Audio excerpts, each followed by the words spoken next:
C'est de nouveau moi et cette vidéo est consacrée aux Casio maintenant 25, Casio Graph 25 qui n'ont pas le menu récur sur leur calculatrice. Alors, pour cela, pas de panique, il y a une solution, mais du coup, vous n'avez qu'une méthode pour entrer la suite. Si vous avez regardé les deux vidéos précédentes, quand on a le menu récur, on peut rentrer la suite soit par sa formule de récurrence, soit par sa formule explicite. Pour les Casio Graph 25, du coup, on n'a pas le menu récur, on va être obligé d'utiliser le menu table. Et du coup, l'inconvénient, donc ici, je vais sur 7 pour aller dans le menu table, l'inconvénient est que on manipule du coup des fonctions et on ne peut pas utiliser la formule de récurrence. On est obligé de passer par la formule explicite.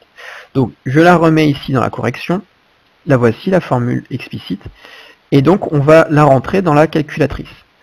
La seule différence avec la deuxième vidéo, celle que vous avez vue précédemment, c'est que on n'a pas de n ici, mais on va utiliser des x, tout simplement. Donc, on rentre du coup la fonction 216 fois 0,85 puissance x, et non plus n. Et c'est le même principe que la vidéo précédente, c'est-à-dire on définit la table, on va commencer à x égale 0, on va s'arrêter à 50 comme précédemment, et là on est obligé de mettre le pas, parce que normalement on est dans un menu de fonction, donc ici on va mettre un pas de 1, voilà.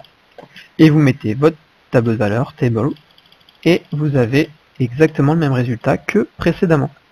Donc voilà, pas de panique pour les Casio Graph 25, vous avez une solution, c'est de passer par le tableau de valeur, donc rentrer une fonction et bien définir votre tableau de valeur. Voilà, j'espère que cela aura servi à ceux qui ont une Casio Graph 25. Allez, bon courage et à bientôt.